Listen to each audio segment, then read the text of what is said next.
And this They had, let's see, where is that? that's the bottom of page 8. Yes, but you have to understand what is meant by a serious adverse event. They try to accumulate all things that happen to children in a trial.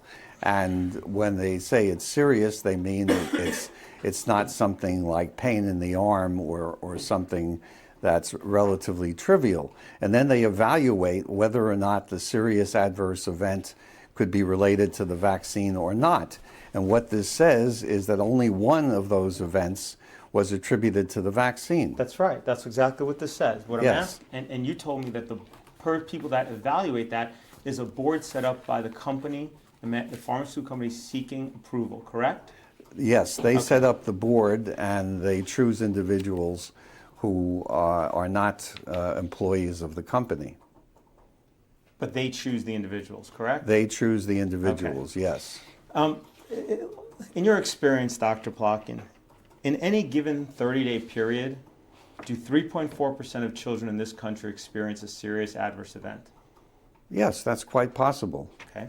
In your experience, would you expect 3.4% of children receiving a saline injection to experience a serious adverse event within 30 days of receiving the injection? That's what that means, yes. Okay, so 3.4% every month, that would mean within 3 years, every child in this country would experience a serious adverse event, correct? Yes, That's correct. right. Okay. But you have to understand that serious adverse events mean, for example, that a child develops a respiratory infection during the period of the trial. And then the question is, could that respiratory infection be attributed to the vaccine? Mm-hmm. And the board decides whether or not it's likely that a vaccine could cause a respiratory infection 2 or 3 weeks after the vaccination, for example. Wasn't there recently a study out of Hong Kong in which it was actually one of the few randomized placebo-controlled studies in which some children were randomly got flu vaccine and others didn't get the flu shot, and those that got the flu shot and those who didn't had the same rate of flu, but those who got the flu shot were 4 times more likely to get certain other respiratory infections? Well, I have not read that particular study. We can get to it later. But influenza vaccine is a whole story in itself. Okay. That's fine. If you haven't read it, that's, you know, we can get to it. I have it. We'll come back to it.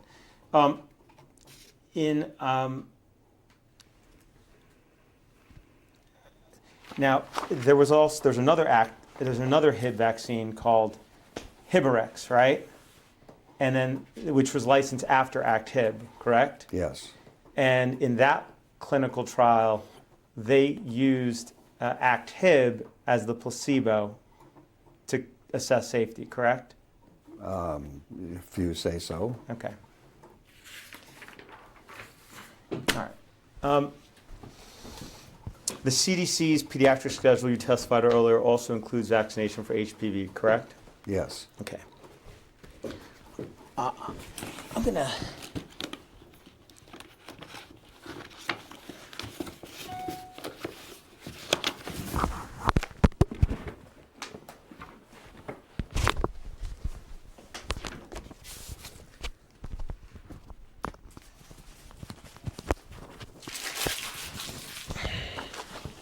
Okay. I'm gonna hand you what's been marked as plaintiff's exhibit 15.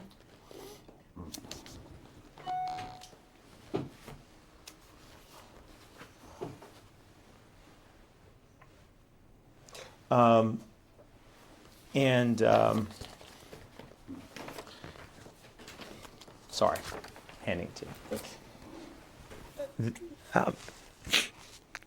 This is the manufacturer insert for Gardasil, correct? Mm-hmm. Which is a vaccine against HPV. Yes. Gardasil is currently the only HPV vaccine used in the United States. I'm sorry. Gardasil, I'm going to ask you a question unrelated to what I just handed you for a moment while my co-counsel here sends a copy to opposing counsel. You can keep going. I've seen the Gardasil insert. Okay, thank you. So Gardasil is currently the only HPV used in the United States, correct? I'm not sure whether the GSK vaccine is still being used or not, but Gardasil is the one that is used mostly in any case. Okay. Can you please turn to page 8, table 9 of this insert?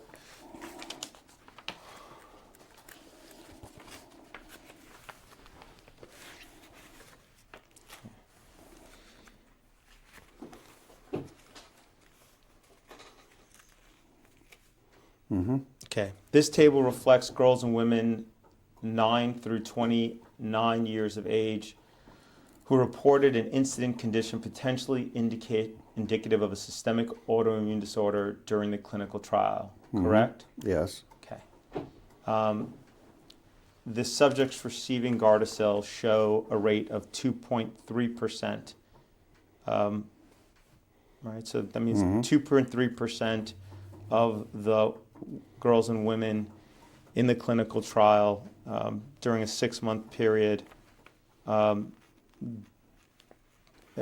an incident that indicated a systemic autoimmune disorder, correct? Yes. Okay. And in the AAHS control or saline placebo group, it shows the same rate, correct? Yes. Do you know how many individuals were in the saline placebo group versus the AAHS control group? Well, it says 9,412. All right, that would be the total number for both groups, correct? No, for the placebo group. For the placebo group, correct. But some of them received AAHS and some of them received the saline injection, correct? Correct. Okay. Do you know how many received a saline injection over an AAHS injection? Don't know. Okay. Let's go to page 4. And table 1 is for girls and table 2 is for boys. I'm assuming all participants were either girls or boys. If we add up the saline placebo group for the girls and the saline placebo group for the boys, do we get 594? Well, I'd have to do the arithmetic, Okay. but It's it 3. appears that there were about 5,000, more than 5,000 in the AAHS control, and about 600 in the saline placebo. Right. It's about 594. It's about 600. That's right. Right? Mm-hmm. Okay. So if we go back to page 8,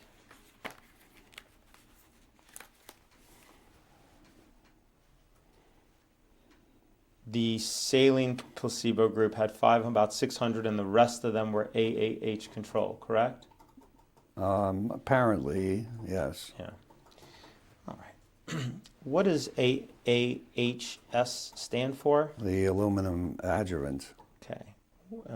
And I see it's defined here as amorphous aluminum Hydroxyphosphate sulfate.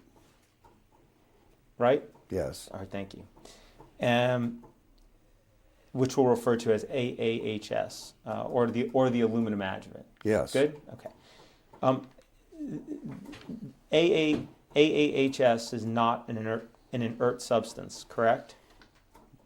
Well, it's not saline, if that's what you mean.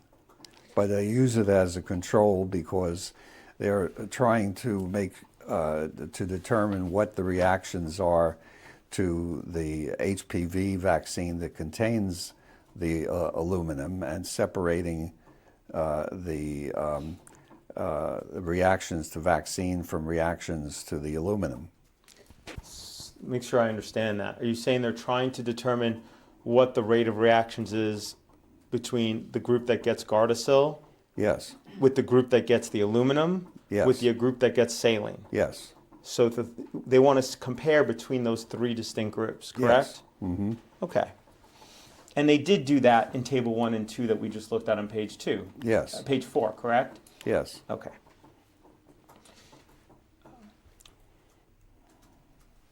Why is aluminum added to the Gardasil vaccine or any vaccine? To increase the immunogenicity of the active part of the vaccine. If I may, what you mean is that if I could use a little more layman terms, are you saying it's intended to stimulate the immune system to create antibodies? Yes, Would that be correct? yes, not by itself, but by enhancing the response to the vaccine antigens.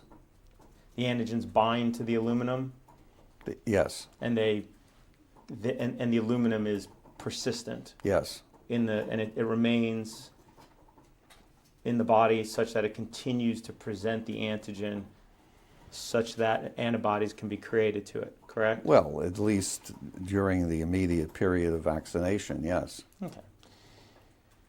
There is, in fact, a syndrome called autoimmune autoinflammatory syndrome induced by adjuvants, correct? That is a debatable point. There was a fellow named Yehuda Schoenfeld, an Israeli, who has pushed this idea for many years. I think it's fair to say that he has never had acceptance by the larger community of immunologists or rheumatologists.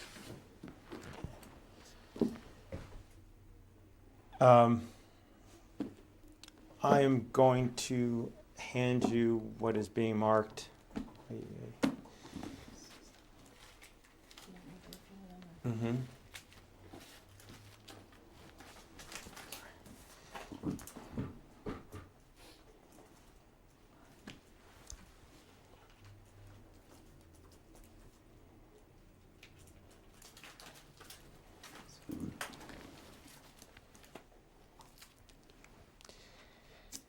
I'm going to hand you what's being marked as Exhibit 16.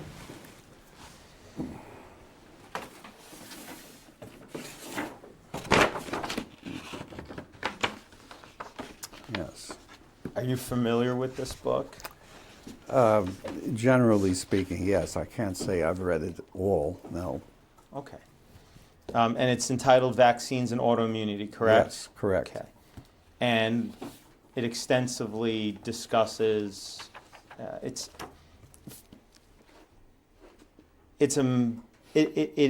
discusses many autoimmune conditions that the authors believe can be caused Yes. by vaccines, and in particular by aluminum adjuvant, correct? Well, I don't know about it. Aluminum adjuvant. I don't know about particularly aluminum adjuvants, but that's one of their arguments. Okay. Can you please turn to the contributors, which starts on little Roman numeral 9. Okay. Keep going. 2 more pages. Okay. There are, I think, somewhere around 77 contributors listed here. You said that Yehuda Schoenfeld was kind of alone, I think, or something like that, with regard to the claim that of autoimmune autoinflammatory syndrome induced by adjuvants. Yes.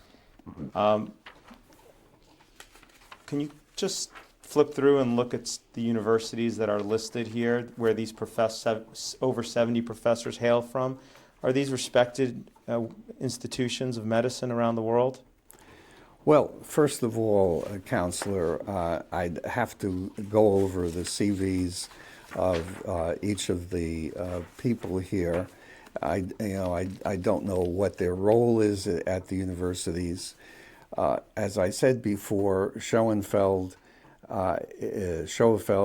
of all, Schoenfeld himself is not anti-vaccination. I know that for a fact.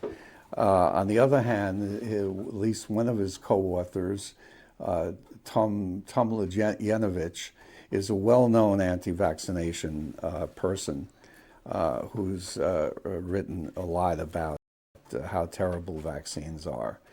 And as far as the articles are concerned, I have to read each one. But for example, vaccination in patients with autoimmune inflammatory rheumatic diseases, in other words, patients who themselves already have autoimmune diseases, that's certainly a legitimate field of study. In other words, how do you vaccinate people who already have autoimmune disease?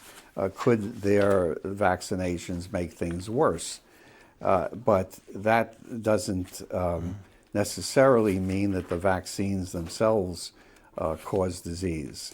Now, here we have a chapter called Measles, Mumps, and Rubella Vaccine, a triad to autoimmunity, of which Schoenfeld himself is one of the authors. I am, what shall I say, I do not believe there is any solid evidence that measles, mumps, and rubella vaccines cause autoimmune responses. So, lots of books are published, and a lot of them are absolute bull.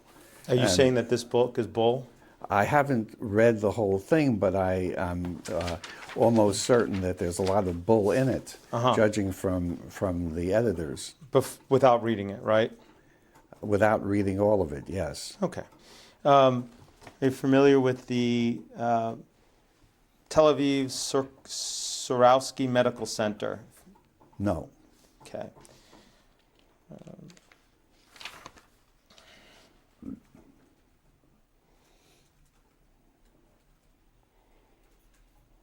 You're familiar with the University of Paris? University of Paris. Paris has many different universities. They're sort of numbered. Familiar with the University of Pisa? Pisa? No. Well, I'm sure there is a University of Pisa. Okay.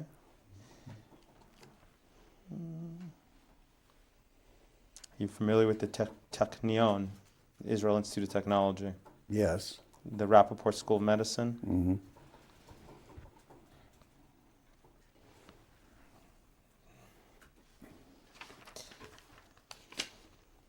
I can tell you one thing, because I've talked to Israelis about Schoenfeld, and Schoenfeld's opinions are not majority opinions even in Israel. But for better or worse, there is a syndrome out there that is called autoinflammatory syndrome induced by adjuvants, and there are apparently professors at universities who disagree about the syndrome, but it is out there, right? There is, Schoenfeld has postulated this syndrome, yes. And there's at least 70 professors at universities around the world that are in agreement with that syndrome. No, absolutely not. Okay. I'll bet if you go through that book and talk to them, you would find that most of them probably do not agree, because all of the articles in this book don't say that vaccines cause autoimmunity. Some of them do. Okay. There has been concern raised that aluminum adjuvants in vaccines can cause autoimmunity. There has been concerns raised, yes. Okay. So if there's been concerns raised that aluminum in vaccines can cause autoimmunity, and there's this medical textbook, which I understand your opinion on, why combine the autoimmunity rate in the aluminum adjuvant control with the autoimmunity rate in the saline placebo? Why not break those out to show them separately? Well, they did to some extent, but I think the reasoning was that they wanted to be sure that the reactions that were seen, and let me parenthetically say that HPV vaccine is painful. And they wanted to be sure that the reactions that they were seeing were not caused by the adjuvant, or that they were specific to the HPV antigens themselves and not to the adjuvant. So I judge that's why they did that. Well, under that logic, then they certainly should have broken out the aluminum control from the saline placebo control and showed them in two separate columns on page 8, correct? They probably should have, yes. So that you could see the difference in autoimmune rate between the individuals receiving the aluminum and the saline placebo, correct? Yes. Okay. In your experience, would you expect 2.3% of the girls and women in this country between the ages of 9 and 26 to develop a systemic autoimmune condition in a 6-month period? Well, that's a hard question for me to answer. I am not a rheumatologist, but when they say autoimmune conditions, I'd have to read exactly There's a list. what they mean. If you go to page 8, they've got a long list right there of the conditions. Yeah. It starts with arthralgia. Right. So.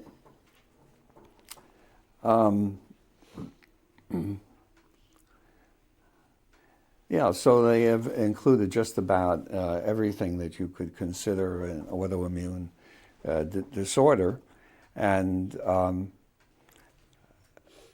all I can say is that they have, as I just said, they've attempted to include everything, and those are the data. What can I say? Yeah. As far as 2.3% autoimmune disorders in 6 months. These are women 9 through 26 years of age, so they're not just girls. And I don't think it's impossible that that's the case, especially when you have a list of disorders that is so comprehensive as this. Okay, so 2.3% in 6 months, 4.6% in a year. In 10 years, half the women in this country would have autoimmunity. Does that, in your experience, would that be accurate? Well, again, I am not a rheumatologist, so I cannot answer that question specifically. All that I can say is that they attempted to do a comprehensive study of autoimmune phenomena or putative autoimmune phenomena in this study, and that's what they found. What do you know the percentage of girls in the saline placebo group that developed a systemic autoimmune condition during this clinical trial versus the AAH control? No, AAHS? No, I do not, without going back to the original study. And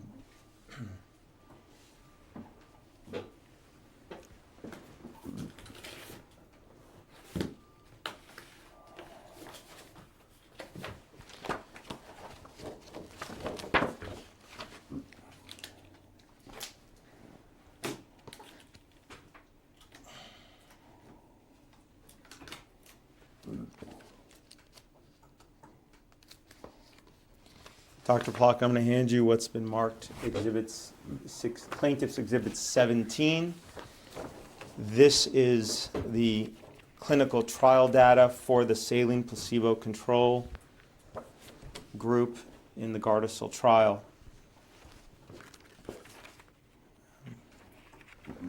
So you can go to page 2, Dr. Plotkin. You can see that the number of vaccinated in the placebo is 596. All right. Well, you can see at the top on the first page. I'm sorry. On the first page, Dr. Plotkin, it says a study of Gardasil in pre-adolescent adolescents. Correct? Mm-hmm. Yep. I'm sorry. A study of Gardasil in pre-adolescents and adolescents. Okay. And page 2, you can see it has the 596 saline placebo recipients. Can you please turn to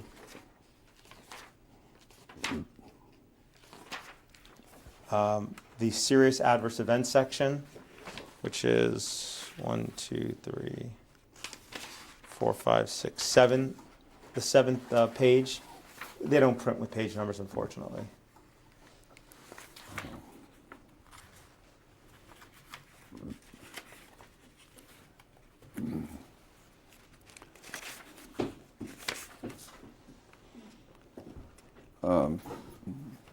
Serious adverse events. Okay, now if you go to the next page, run right after that, just take a look at that. You could see that the second column is the placebo, the results for the placebo group, correct? Mm-hmm. Okay. Can you please take a minute and go through each page and tell me if there was any value that wasn't 0 in terms of finding a serious adverse event?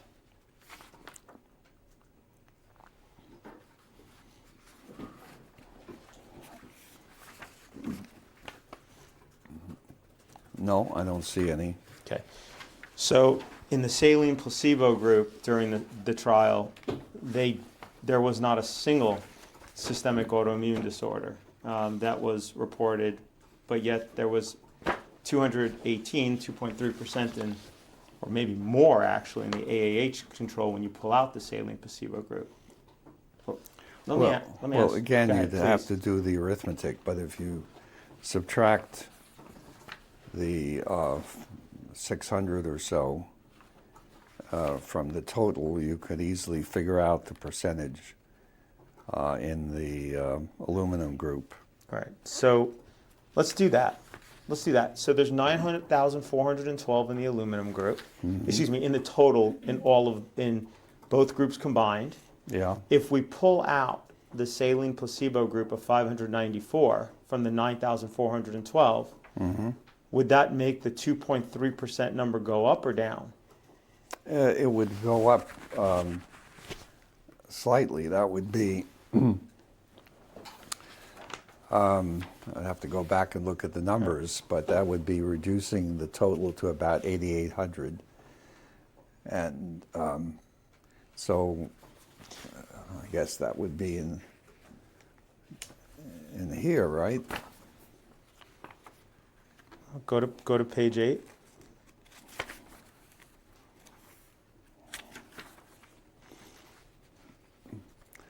Right.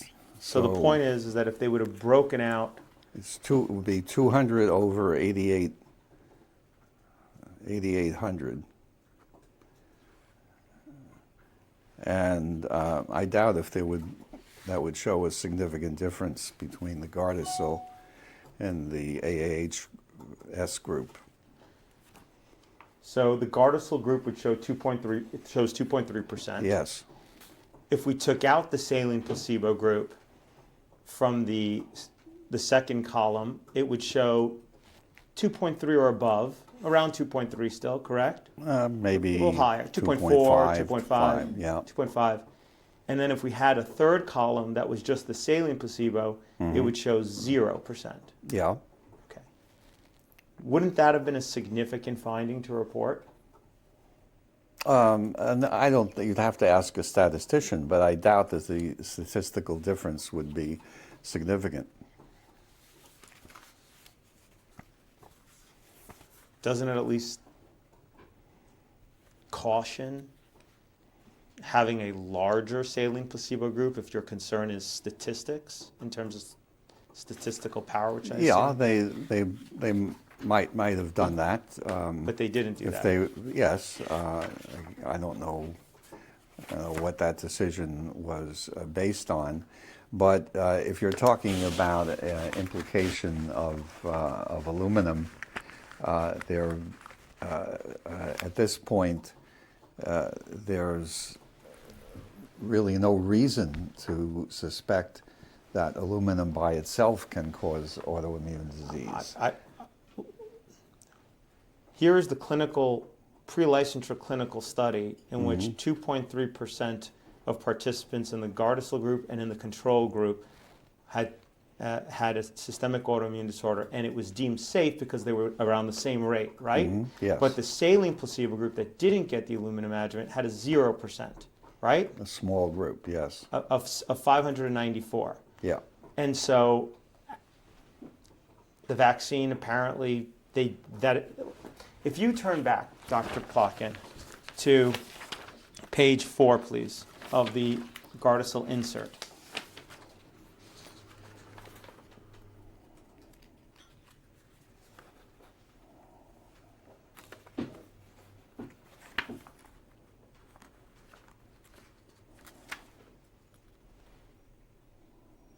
You there?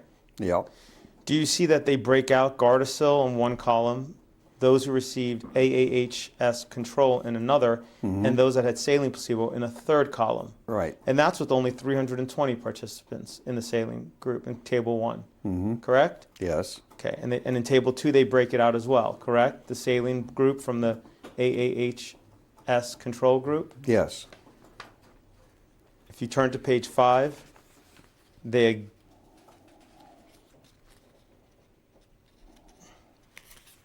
again break out the Gardasil, AAH control, and saline placebo groups in tables 3 and 4, correct? Yes. Okay. But they chose to conveniently combine it when it came to systemic autoimmune disorders, right? Well, in the case of the page 4 and 5, they were looking at local reactions, and of course aluminum does give local reactions. On page 8, where they were looking at systemic autoimmunity, I guess they believed that aluminum in itself is a reasonable control and would not cause autoimmunity. Okay, so going into this study, they just assumed aluminum wouldn't cause autoimmunity, and so that's how they proceed in designing it. I got it. All right. Let's...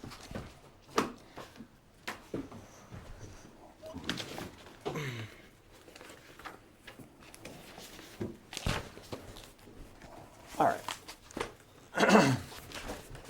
Dr. Plotkin, I'm going to hand you what's... yes, I'm going to hand you what's been marked as Plaintiff's Exhibit 18.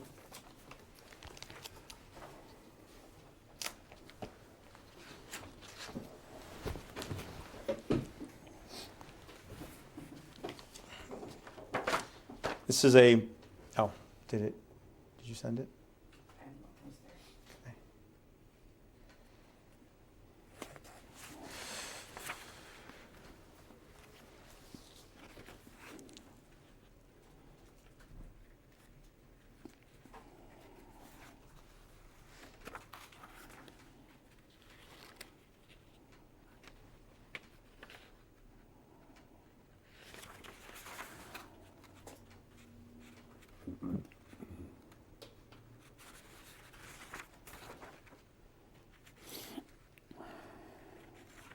Okay. Okay. This is the manufacturer insert for a drug called Enbrel, correct? Mm-hmm. What is Enbrel a drug for?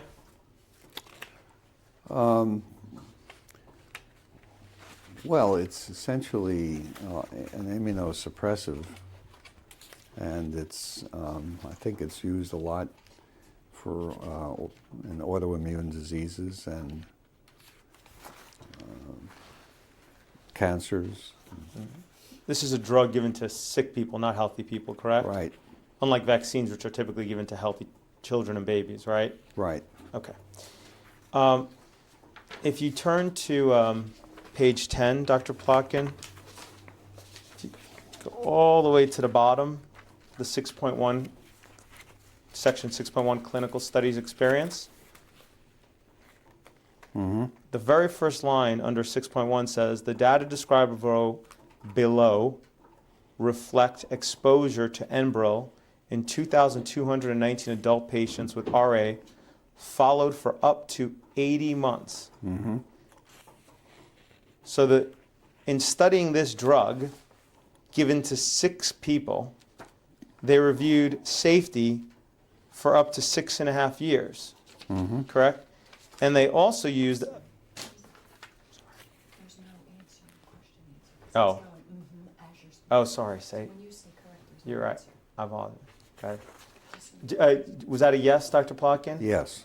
Do we miss any others? No. It's gradually happening more and more. Okay, I'm sorry. Thank you. I appreciate that. Thank you.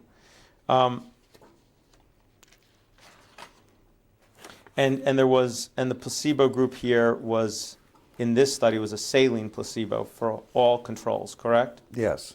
Okay.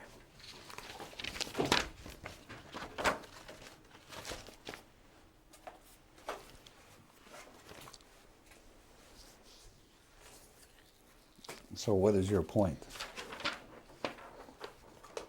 I think the point speaks for itself, Dr. Plotkin. Well, it doesn't, because Enbrel is given over long periods of time, and one has to, since it's immunosuppressive, one has to look for things that may happen because of immunosuppression.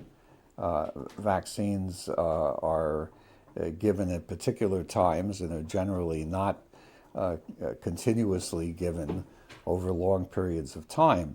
But because aside from that, you're basing this on the package circulars, not on the combined experience with the vaccines that in many cases has taken place over 50 or 60 years. I'm basing this, Dr. Plotkin, I'm not basing anything on anything. I'm just asking you questions, and my questions are geared towards being able for my client to be able to pick up what is supposed to be a document that includes the clinical trial experience of the particular biologic or drug and understand what the adverse events rate was for that product. And that's all I'm trying to ask you questions about, to understand. That's it. And in terms of what you've just said about Enbrel, we'll just talk about one quick vaccine, and we've really got to move on because it's got a little more material to cover. DTaP vaccines given at 2 months of age, correct? Yes. And at 4 months of age? Yes. And at 6 months of age? Yes. 18 months?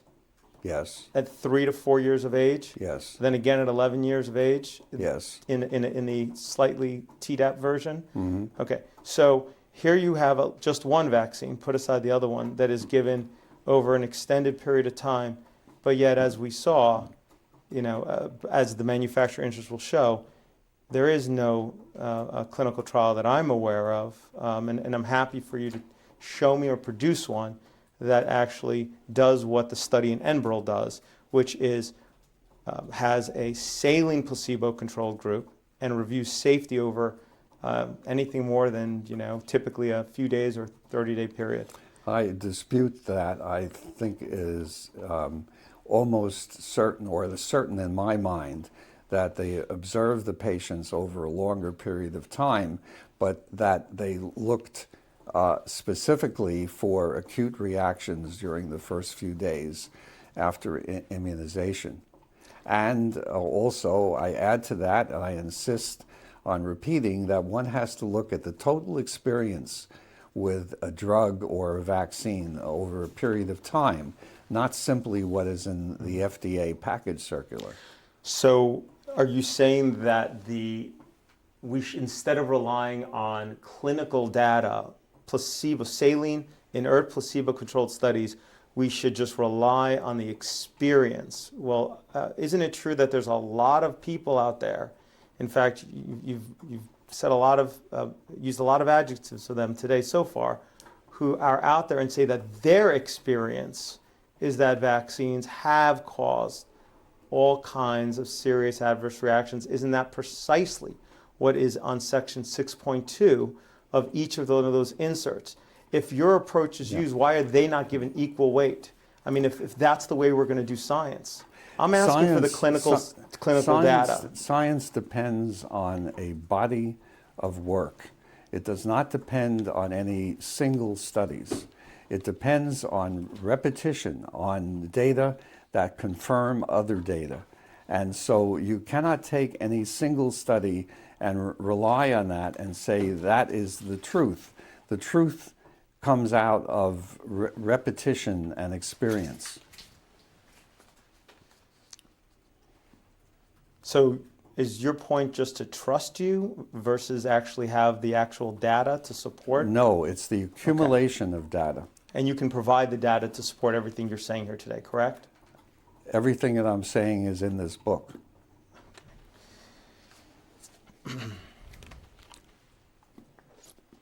You wrote that book? Sorry? You're the editor of that book, correct? Yes, It's called Plotkin's Vaccines. yes. Dr. Plotkin, what is thrombocytopenia? Decreased platelets. Okay. Can it be caused by an autoimmune reaction? Isn't that what it's known to be caused by, the body attacking its own platelets? That's one of the reasons, yes. Okay. Can the MMR vaccine cause thrombocytopenia? Yes. Okay. What is brachial neuritis? Brachial neuritis is basically a reaction to a local injection where you have pain in the arm. I'm going to read you a definition of brachial neuritis from Johns Hopkins Medicine, and you can tell me if you agree or disagree with it. Quote, brachial neuritis is a form of peripheral neuropathy that affects the chest, shoulder, arm, and hand. Peripheral neuropathy is a disease characterized by pain or loss of function in the nerves that carry signals to and from the brain and spinal cord, the central nervous system, to other parts of the body, end quote. Yes. Okay. Can DTaP or Tdap cause brachial neuritis? If it's administered in the incorrect way, yes. Okay. Can the MMR cause febrile seizures? Yes. Can the flu shot cause Guillain-Barré syndrome? Uncertain, but possible.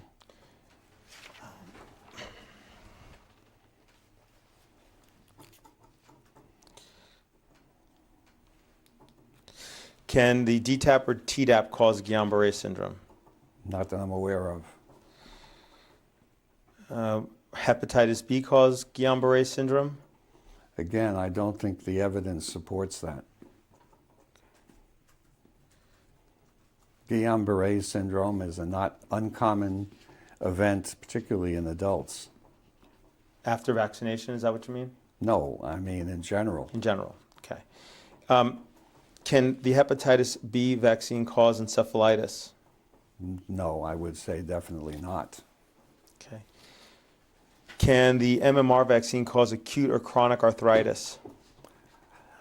It can cause, in adults, it can cause acute arthralgia, I would say, pains in the joints. But that does not seem to be a permanent phenomenon. And it's unusual in children. So yes for the acute in adults, but otherwise uncertain? In children, it must be quite rare if it occurs at all. But But it does occur in adult women.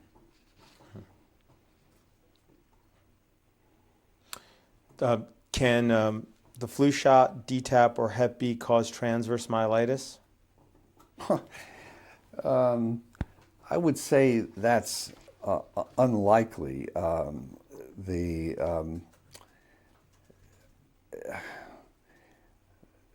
You said influenza, what would you say, hepatitis B? Or DTaP. Or DTaP. I think that's the most unlikely. More likely that it would be the flu shot or Hep B?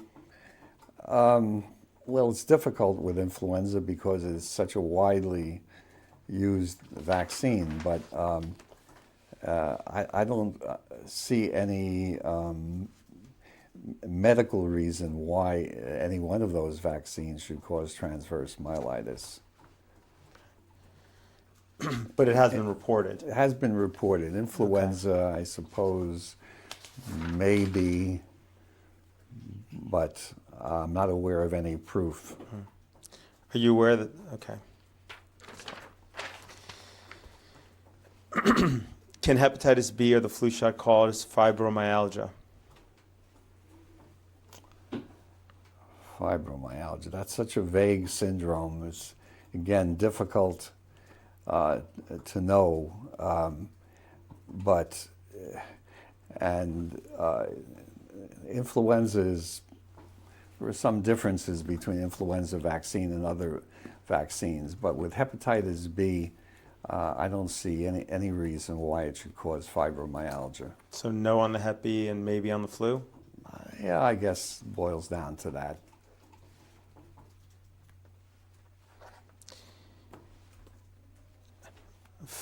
Can the DTaP or Tdap cause acute disseminated encephalomyelitis? I would say no.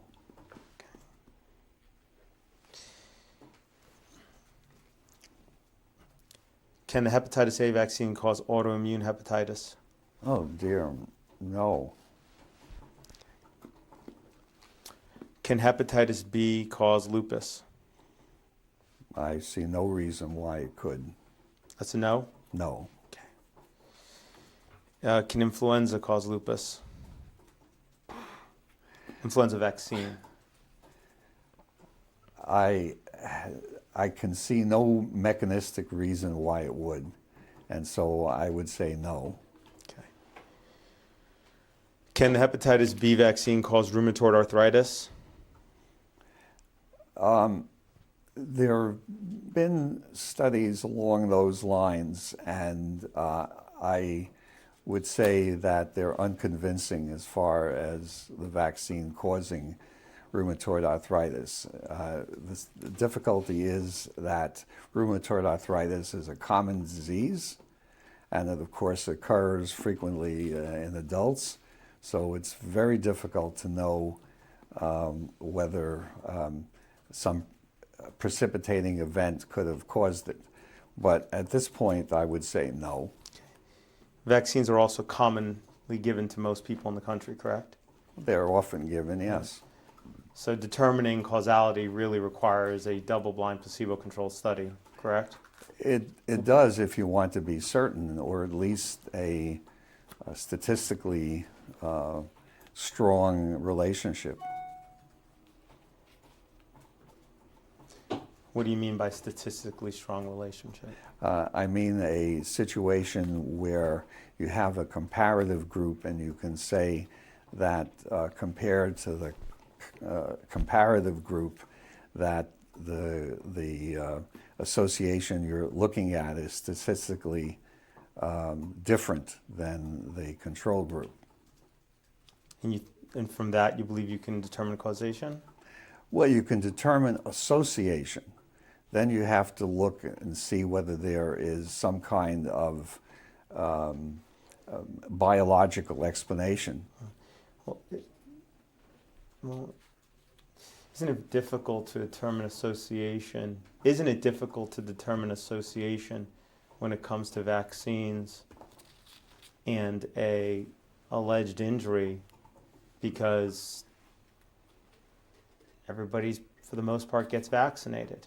That is true. That is precisely why there are so many false associations between vaccines and disease.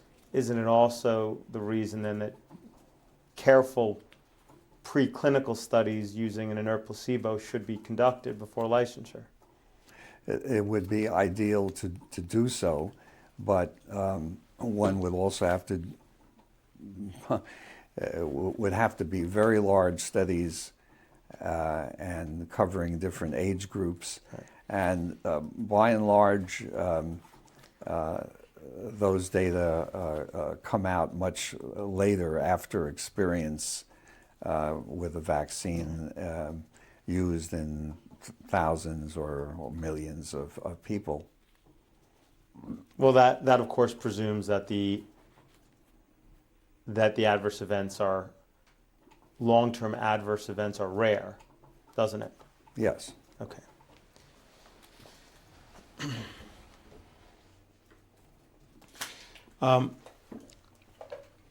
Do you know whether faith is susceptible to any? I'm going to strike that. There's a lot of conditions, so I'm going to try this a little bit of a different way so we can get through this a bit quicker. Is faith susceptible to suffer any of the conditions we have reviewed thus far? You mean the infectious diseases or the non-infectious diseases? I'm talking about the adverse event. I'm talking about the conditions that we just reviewed, starting with thrombocytopenia and ending with rheumatoid arthritis. I know nothing about the child, and therefore I'm unable to answer. Do you know whether Faith has a genetic variant that renders her predisposed to suffer any of these conditions from vaccination? I do not. Do you know whether Faith has a genetic variant in her microbiome DNA that renders her predisposed to suffer any of the conditions we reviewed? I am not aware of that. Okay. Do you know whether Faith has any environmental exposure that would render her predisposed to suffer any of the conditions that we've just reviewed? No. Okay. In 1991, the IOM issued a report regarding vaccine safety. Are you familiar? Correct? Yes. Are you familiar with that report? Yes. That report looked at 22 serious injuries associated with DTaP vaccines and rubella vaccines, correct? Mm-hmm. Okay. Did you provide information to the... Was that a yes? Yes. Did you provide information to the IOM committee conducting this review? I believe I sent them papers. I was not involved with the committee in any direct way. Are you aware of whether they thanked you in the introduction? They may have. I mean, I obviously was a source of information about rubella vaccine, for example. The IOM searched for evidence regarding whether DPT can cause autism, correct? Yes. And they could not find any evidence that would help them to make any determination one way or another with regard to whether DPT causes autism, correct? Well, if you mean that they use their statement of not having enough information to make a decision, probably yes.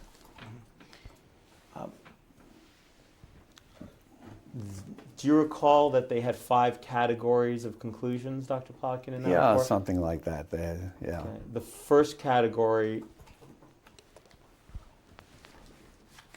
strike that.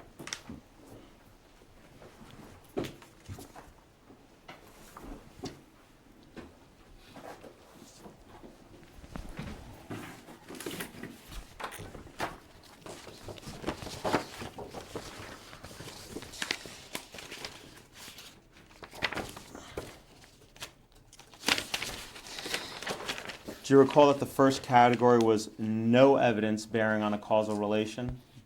I don't recall specifically, but I believe you're correct. Okay, I'll give you a copy. Let's get you a copy.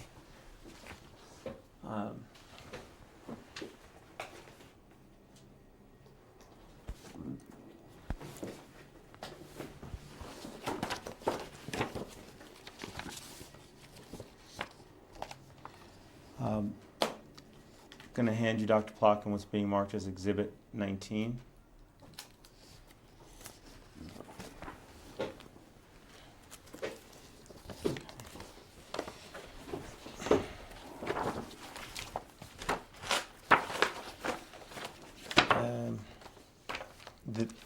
Yeah, you send it? Uploading. Okay.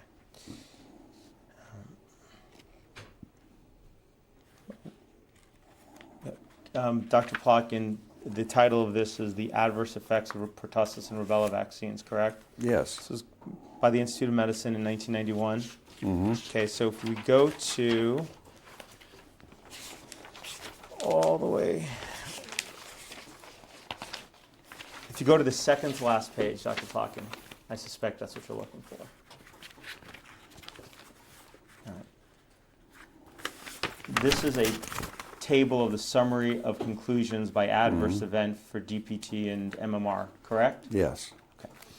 So there are 5 conclusion categories, correct? The first one is no evidence bearing on a causal relation, correct? And what that means, if you see the, was that a yes? Yes. Okay. If you go to footnote C, which defines what no evidence bearing on a causal relation means, isn't it true that it says, no category of evidence was found bearing on a judgment about causation. All categories of evidence left blank in table 1.1-1, correct? Yes. Okay. There's only one condition for which they couldn't find any evidence one way or another on whether whether the vaccine causes that condition, correct? Right. And that was, what was that condition? Autism. Okay. Now, the IOM reviewed whether DPT can cause 17 other serious conditions. And on this chart, it found that evidence supported a causation for 4 of them. For DPT, rejected causation for 4 of them, but that the evidence was insufficient to determine causation for 9 of them. Is that correct? Yes. Okay. As for the MMR vaccine, the IOM reviewed 4 conditions, right? For the first 2, was that a yes, Dr. Plotkin? Yes. I hate to trouble you, but if you could say yes instead of it would speed things along a bit. Appreciate it. If for 2 of them, it found that the evidence was insufficient to make a causation determination, correct? Yes. Okay. But for chronic arthritis, it found that the evidence is consistent with a causal relationship. Yes. That would be there's evidence consistent with a causal relationship between the MMR vaccine and chronic arthritis, correct? Yes. And it also found that the evidence indicates a causal relationship between the MMR vaccine and acute arthritis, correct? Yes. Do you dispute these findings? Well, first of all, the IOM's later report was not as definitive as far as chronic arthritis is concerned. And the evidence for the consistency, first of all, it must be stressed, we're talking about adult women receiving the vaccine, not children. And the other point is that the data really came from one center in British Columbia and was not generally seen. As far as acute arthritis is concerned, it really should be arthralgia, not arthritis, because there's a difference between those 2 things. But anyway, there's no doubt that the vaccine does cause pains in the joints, but again, particularly in adult women, it is not a big problem in children. On the next page, Dr. Plotkin, where it says of the report, it's under research needs. Does the first sentence say, in the course of its review, the committee encountered many gaps and limitations in knowledge bearing directly and indirectly on the safety of vaccines? Yep. Okay, and then the last sentence of that paragraph says, clearly if research capacity and accomplishment in these areas are not improved, future reviews of vaccine safety will be similarly handicapped, correct? Right, correct. Okay.